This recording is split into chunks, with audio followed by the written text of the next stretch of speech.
प्यारे विद्यार्थियों, आप सभी को मेरा सादर नमस्कार। मैं डॉक्टर हरिभजन प्रियदर्शी, प्रवक्ता हिंदी, राजकीय कन्या वरिष्ठ माध्यमिक विद्यालय मलोड़, जिला श्री मुक्तसर साहिब, आज आपके समक्ष 12वीं कक्षा के विद्यार्थियों के लिए व्याकरण भाग के अंतर्गत समास लेकर उपस्थित हुआ हूँ। और समास प्यारे बच्चों 3 अंक का पेपर में आता है और बहुत ही ये सरल है, सहज है। अगर आप ध्यान से इस लेक्चर को सुनेंगे तो आप आजीवन समास को भूलेंगे नहीं। तो हम शुरू करते हैं प्यारे बच्चों। समास, प्रकार और अर्थ सभी पर विस्तार पूर्वक चर्चा करेंगे। आपके समक्ष छायाचित्र आ गया, लगता ना किसी राजा का कुमार? तो वास्तव में ये राजा का कुमार राजकुमार ही है। दूसरा छायाचित्र आपके सामने आते ही आप पहचान लिए होंगे, ये हमारे दशानंद जी हैं। 10 हैं आनंद जिसके, अर्थात रावण। एक अन्य छायाचित्र भी आपके समक्ष आ रहा, बच्ची का, जो सिर पकड़े हुए है, अर्थात इसके सिर में दर्द है।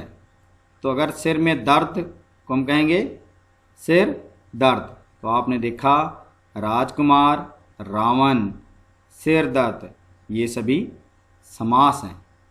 आगे हम चलते हैं। समास किन 2 शब्दों से मिलकर बना है और उनके क्या क्या अर्थ हैं। तो सम, पास पास, आस, रखना, पास पास रखना। तो हम समास की परिभाषा पर जाएंगे और समझेंगे समास क्या होता है।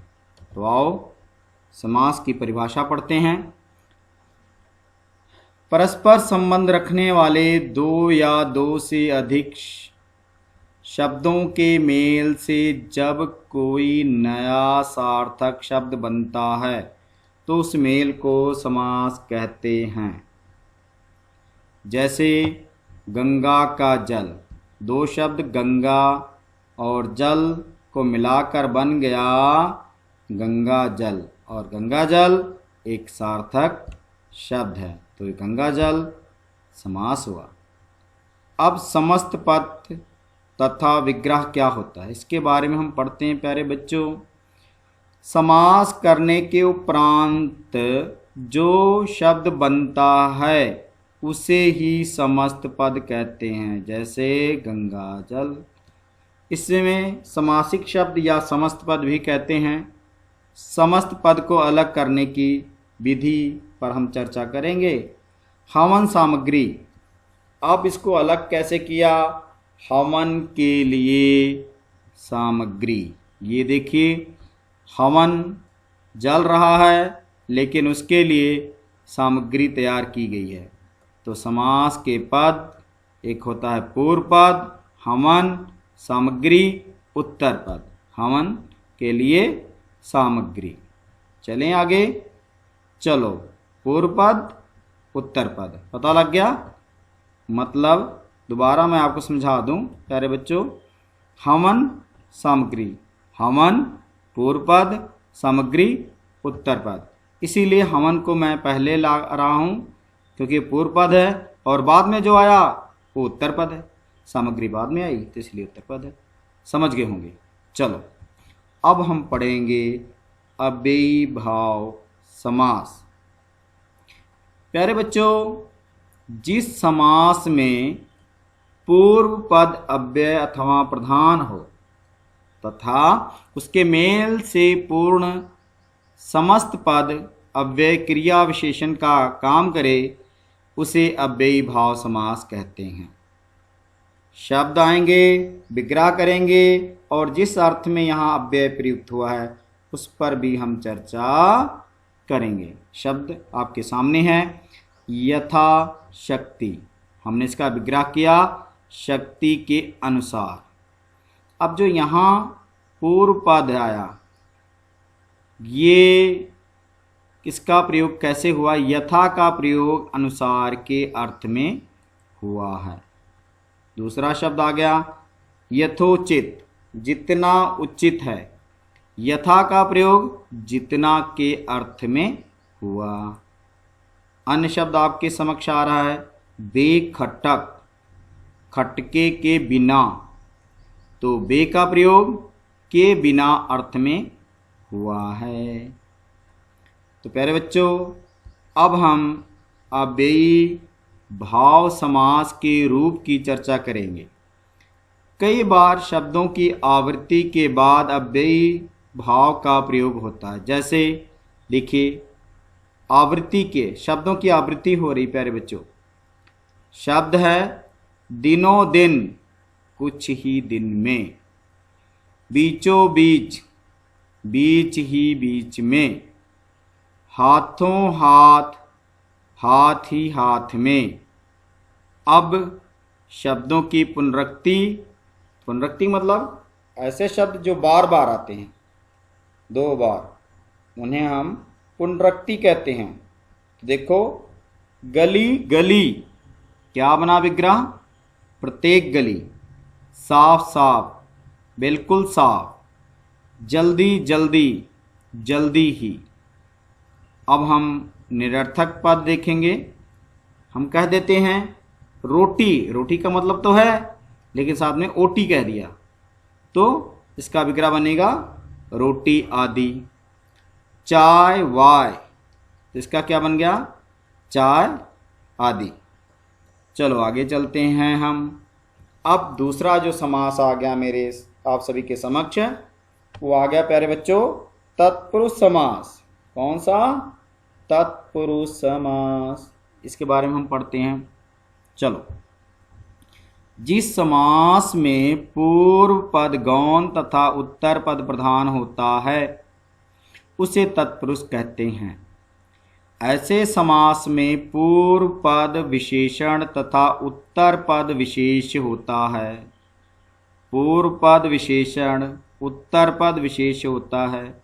समास में दोनों पदों के बीच में आने वाला परसर्गों अर्थात विभक्ति का लोप हो जाता है। जैसे क्रीड़ा क्षेत्र, क्रीड़ा विशेषण है, विशेष क्षेत्र है, तो क्रीड़ा के लिए क्षेत्र। यहाँ क्षेत्र प्रधान पद है तथा क्रीड़ा गौण है। दोनों पदों के बीच आने वाला परसर्ग विभक्ति के लिए लोप हो गया है। तत्पुरुष समास के भेद। प्यारे बच्चों, तत्पुरुष समास के जो भेद हैं वो परसर्ग विभक्ति के लोप के आधार पर ही होते हैं। तो हम पढ़ते हैं परसर्ग विभक्ति लोप के आधार पर तत्पुरुष समास के भेद। तो परसर्ग लोप के आधार पर तत्पुरुष समास के कितने भेद हैं? 6 भेद। और उन 6 के 6 क्रमवार भेद को हम इस प्रकार पढ़ते हैं। नंबर 1, कर्म तत्पुरुष। इसमें कर्म कारक के परसर्ग विभक्ति का को का लोप हो जाता। विभक्ति है को, उसका क्या हो जाएगा? लोप हो जाएगा, गायब हो जाएगा। शब्द विग्रह, और हम करते हैं विदेशगत, विदेश को गया। ध्यान रखना, आगे हम प्रश्न भी पूछेंगे कौन कौन से समास हैं, ये आपने लिखना होगा, इसलिए ध्यान से देखो, समझो और कॉपी पर लिखते चलो ताकि आपको पता लग जाए। परलोक गमन, परलोक को गमन। यश प्राप्त, यश को प्राप्त। मोक्ष प्राप्त, मोक्ष को प्राप्त। ये था कर्म तत्पुरुष समास। दूसरा प्रकार है करण तत्पुरुष समास। इसमें करण कारक के परसर्ग विभक्ति से का लोप हो जाता है। जैसे शब्द विग्रह, हस्तलिखित, हस्त से लिखित। रेखांकित, रेखा से अंकित। मोहग्रस्त, मोह से ग्रस्त। भीड़ भरा, भीड़ से भरा। तो ये है करण तत्पुरुष समास, जिसको आप उदाहरण के माध्यम से किस प्रकार से विभक्ति अथवा परसर्ग का लोप होते हुए आपने देखा है। तो चलो आगे चलते हैं प्यारे बच्चों। संप्रदान तत्पुरुष, इसमें संप्रदान कारक के परसर्ग विभक्ति के लिए का लोप होगा। शब्द विग्रह, सत्याग्रह, सत्य के लिए आग्रह। हवन सामग्री, हवन के लिए सामग्री। रसोई घर, रसोई के लिए घर। धर्मशाला, धर्म के लिए शाला। देशभक्ति, देश के लिए भक्ति। राह खर्च, राह के लिए खर्च। तो इस प्रकार प्यारे बच्चों हमने संप्रदान तत्पुरुष समास को पढ़ा। अपादान तत्पुरुष, इसमें अपादान कारक के परसर्ग विभक्ति से का लोप हो जाता है। जैसे शब्द विग्रह, जन्मांध, जन्म से अंधा।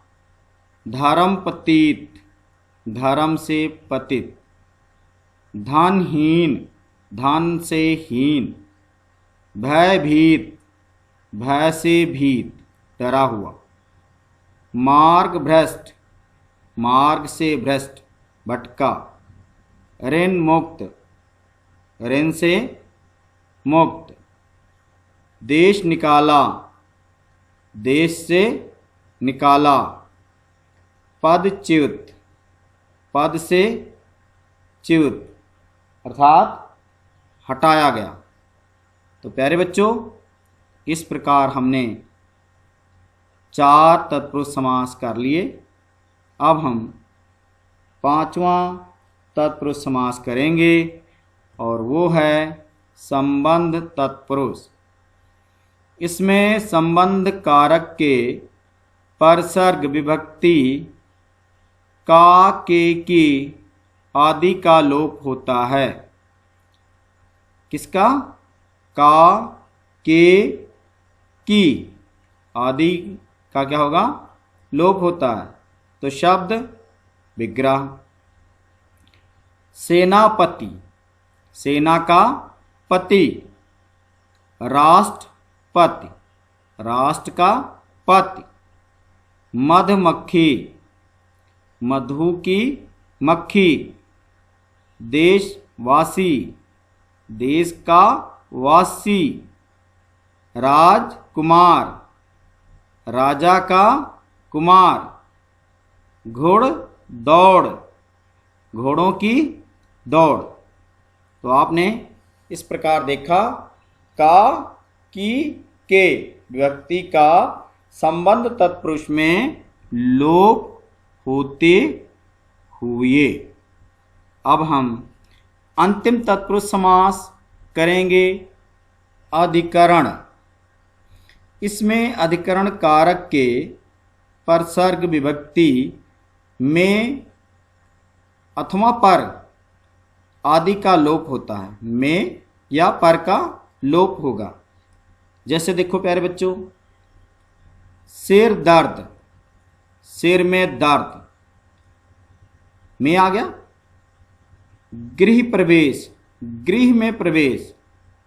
ध्यान मग्न, ध्यान में मग्न। नीति निपुण, नीति में निपुण।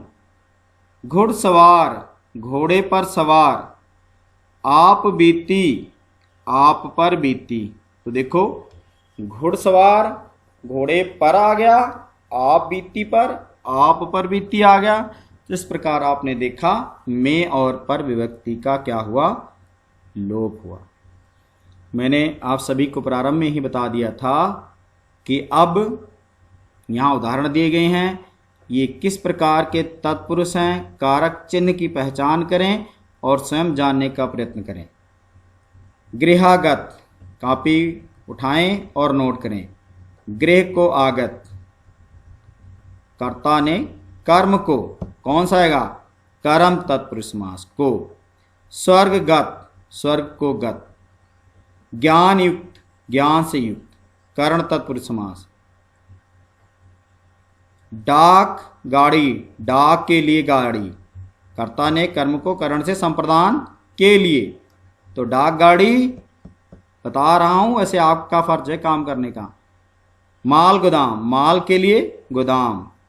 धर्म विमुख, धर्म से विमुख, लिखो कौन सा समास है, मैं नहीं बताऊंगा। उद्योगपति, उद्योग का पति। धर्मवीर, धर्म में वीर, ये आपके लिए होमवर्क समझ लो या स्वयं करो। इसी प्रकार अन्य उदाहरण लिए हैं जो कि आप बताओगे कौन कौन से तत्पुरुष समास हैं। गौशाला, गौ के लिए शाला। बाढ़ पीड़ित, बाढ़ से पीड़ित। विद्यालय, विद्या के लिए आलय। गुरु दक्षिणा, गुरु के लिए दक्षिणा। पथ भ्रष्ट, पथ से भ्रष्ट। राम भक्ति, राम की भक्ति। विद्या प्रवीण, विद्या में प्रवीण। रण कौशल, रण में कौशल। तो प्यारे बच्चों, ये मैंने आपके लिए छोड़ा। अब आप अपने दिमाग पर जोर डालो और पीछे किए गए तत्पुरुष समास को याद करें, स्मरण करें और लिखें कि कौन कौन से ये तत्पुरुष समास हैं। आओ हम आगे चलते हैं अन्य समास की चर्चा करने के लिए। कर्मधारय समास पर हम चर्चा करेंगे। अब कर्मधारय समास की जो विशेषता है उसमें विशेषण और विशेष्य पाए जाते हैं। आपको पता है विशेषण किसी व्यक्ति के गुण दोष का जो बोध कराएं, विशेष जिस व्यक्ति की कराएं। तो पहला उदाहरण लिया हमने पुरुषोत्तम, पुरुष है जो उत्तम। उत्तम क्या आ गया, विशेषण आ गया, लेकिन उत्तम कौन है, पुरुष है, तो पुरुष विशेष्य, जैसे मैंने आपको समझाया अभी। नर सिंह, नर है जो सिंह के समान, उपमेय और यहाँ उपमान आया बेटा। कमल नयन, कमल के समान नयन। तो आपने देखा विशेषण विशेष उपमेय उपमान आ रहे हैं, तो इसकी परिभाषा क्या बनेगी, हम इस पर भी चर्चा कर लें थोड़ी सी। जिस समास के दोनों पदों में देखो बेटा विशेषण विशेष अथवा उपमेय उपमान का संबंध प्रकट हो उसे कर्मधारय समास कहते हैं। जैसे महादेव, महान है जो देव। लाल मिर्च, लाल है जो मिर्च। चंद्रमुख, चंद्र के समान मुख। महान विशेषण हो गया, लाल विशेषण हो गया। अब यहाँ पर उपमेय उपमान है। चरण कमल, यहाँ पर भी उपमेय और उपमान का संबंध प्रकट होता है। तो इस प्रकार हमने किया कर्मधारय समास। अब अगला जो समास है वो द्विगु समास। जिस समास में पूर्व पद संख्यावाचक विशेषण हो, संख्यावाचक, और उत्तर पद संज्ञा हो, उसे द्विगु समास कहते हैं, उसे द्विगु समास कहते हैं। पूर्व पद संख्यावाचक विशेषण, उत्तर पद क्या हो, संज्ञा। संख्यावाचक और उत्तर पद संज्ञा, याद रखना। जैसे देखो बेटा त्रिफला, त्रि का मतलब होता है तीन फलों का समूह, है ना। तीन आ गया, क्या आ गया, संख्यावाचक, समूह विशेषण। तो आगे संज्ञा क्या है उत्तर में, हरड़ बहेड़ा आंवला, सभी नाम है। ये देखो आपके लिए मैं हरड़ आंवला बहेड़ा सब कुछ लेकर आया हूं प्यारे बच्चों, ठीक है। चलो सप्ताह, 7 दिनों का समूह। सप्त का प्रयोग 7 के अर्थों में हुआ है। 9 ग्राह, 9 ग्रहों का समूह। समस्त पद में 9 का प्रयोग 9 के अर्थ में हुआ। अब देखो यहाँ पर 9 ग्रह हैं, 1 2 3 4 5 6 7 8। आपको पता है कि अब एक ग्रह बाहर चला गया, इसलिए 9 ग्रह। चलो आगे हम चलते हैं। अब अन्य समास जो है उस पर चर्चा करेंगे। बेटा अगला है द्वंद्व। द्वंद्व समास का मतलब पता क्या होता है? द्वंद्व का मतलब होता है आपस में लड़ाई झगड़ा, है ना? ये होता ना द्वंद्व। अब घर में दोनों आदमी प्रधान हैं, अगर दोनों बराबर हों तो द्वंद्व बराबर होगा, है ना? तो देखो, जिस समास में दोनों पद प्रधान, अब 2 पद हैं, दोनों प्रधान है जी, मैं प्रधान, उसे द्वंद्व समास कहते हैं। इनमें दोनों पदों को मिलाने वाला समुच्चय बोधक अव्यय का लोप हो जाता है, गायब हो जाता है। अब इसमें उदाहरण देखेंगे हम, कौन कौन से उदाहरण हैं। देखो प्यारे बच्चों, पति पत्नी, अब जितनी हैसियत पत्नी की उतनी ही पति की, दोनों बराबर हैं। अब इसमें ये जो समुच्चय बोधक लगा हुआ है ना, इसका अलोप होगा। पति और पत्नी, राजा रानी, जितनी अहमियत राजा की उतनी ही प्रजा के लिए रानी की भी है ना? तो दोनों में द्वंद्व है। अब ऐसा थोड़ी कि राजा की अहमियत ज़्यादा होगी तो रानी की कम होगी। तो इसमें जो समुच्चय बोधक लगा हुआ है, ये बीच में, इसकी जगह पर क्या आ रहा है? ध्यान से देखो, और। तो राजा और रानी, ये देखिए, ये राजा और रानी भी है और पति और पत्नी भी है, इसीलिए छाया चित्र आपके समक्ष रखा मैंने। रात दिन, जैसे रात वैसे दिन। अक्सर मैं बच्चों को एक बात कहता हूँ कि प्यारे बच्चों, द्वंद्व समास अगर पेपर में आ जाए तो आप करना क्या है? कुछ नहीं करना। इसका पहचान बहुत ही आसान, इसकी पहचान बहुत ही आसान। कैसे आसान बताओ? देखो, पति और पत्नी दोनों प्रधान आएंगे, बीच में क्या? कहीं किसी भी समास, अभी तक मैंने जो समास कराया, कहीं भी समुच्चय बोधक नहीं लगा हुआ। और करना कुछ नहीं है, आपने समुच्चय बोधक को हटाकर और लगा देना। अगर विग्रह में और लगा है 2 शब्दों के बीच में, तो निश्चित ही वो द्वंद्व समास होगा। तो हम और को हटाएंगे, इसको, योजक को, हाइफन को लगाएंगे, और को हटाएंगे, समुच्चय बोधक अव्यय लगाएंगे। या ऐसे कह दो, जहां पर ये योजक का निशान है उसकी जगह पर और लगा देंगे। सबसे आसान समास है तो वो द्वंद्व समास है, जो आपस में लड़ते भिड़ते हैं। चलो अगला समास भी करते हैं, बहुव्रीहि समास। देखो बेटा, आखिरी समास है, बड़े ध्यान समझना। ये थोड़ा टिपिकल है, मुश्किल है, कठिन है, पर चिंता ना करो, बड़े अच्छे से समझाऊंगा, आपको याद हो जाएगा। देखो, प्रधानमंत्री ने लाल किले से तिरंगा फहराया, तिरंगा फहराया। विजयदशमी को प्रत्येक वर्ष दशानन का पुतला जलाया जाता है। अब तिरंगा, 3 रंगों वाला, एक विशेष है ना।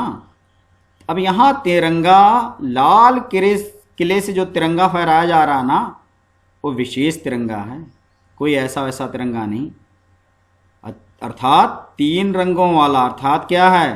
राष्ट्रीय ध्वज है वो। यहां ध्यान देना, ध्यान से समझो बेटा। प्रधानमंत्री ने लाल किले से तिरंगा फहराया, कोई आम तिरंगा नहीं है, बल्कि वो हमारा राष्ट्रीय ध्वज है। दशानन, 10 हैं आनन, मुख जिसके, अर्थात रावण। दशानन केवल रावण को कहा जाता है, किसी और को नहीं। तिरंगा केवल राष्ट्रीय ध्वज को कहा जाता है, किसी और को नहीं। ये बात समझो थोड़ा ध्यान से, तब परिभाषा समझ में आएगी। चलो अब परिभाषा पर थोड़ा जोर देते हैं हम सभी और समझते हैं इसको। जिस समास में कोई भी पद प्रधान ना होकर, कोई पद प्रधान नहीं है, कोई अन्य पद प्रधान है और जिससे नवीन अर्थ प्रकट हो, वहां बहुब्रीहि समास होता है। बहुब्रीहि द्वारा निर्मित समस्त पद विशेषण का कार्य करता है। विशेषण का कार्य नहीं, राष्ट्रीय ध्वज, तिरंगा, रावण। इस समास में विग्रह करने पर मुख्यतः वाला, वाली, जिसका, जिसके, जिससे आदि शब्द प्रयोग होते हैं। ध्यान से देना। इस समास में लास्ट पंक्ति देखो बेटा स्क्रीन की, विग्रह करने पर मुख्यतः वाला, वाली, जिसका, जिसके, जिससे आदि शब्द प्रयुक्त होते हैं। जैसे देखो 3 रंगों वाला, 10 है आनंद, जिसके आ गया ना, वाला थे जिसके आ गया ना। तो इस प्रकार ये है बहुब्रीहि समास। अब उदाहरण देखते हैं फिर आपको समझ आ जाएगा। समस्त पद, विग्रह, विशेष अर्थ, विशेष कथन। आपको समझाने के लिए देखो मैंने इस पीपीटी बनाने के लिए काफ़ी मेहनत की है ताकि आपको जो समास 3 अंकों का आने वाला है वो अच्छी तरह से समझ आ जाए। प्यारे बच्चों, आपके अंक ना काटे जाएं। तो देखो लंबोदर, लंबा है उदर जिसका, जिसका भी आ गया ना, लंबा है उदर जिसका। अब जिसका उदर लंबा है उसे हम क्या कहते हैं? गणेश ना। ये देखो आपके समक्ष गणेश जी उपस्थित हैं।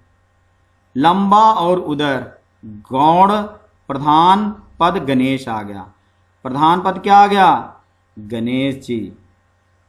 गिरिधर, गिरि को धारण करने वाला अर्थात श्री कृष्ण, ये आपके समक्ष भगवान श्री कृष्ण।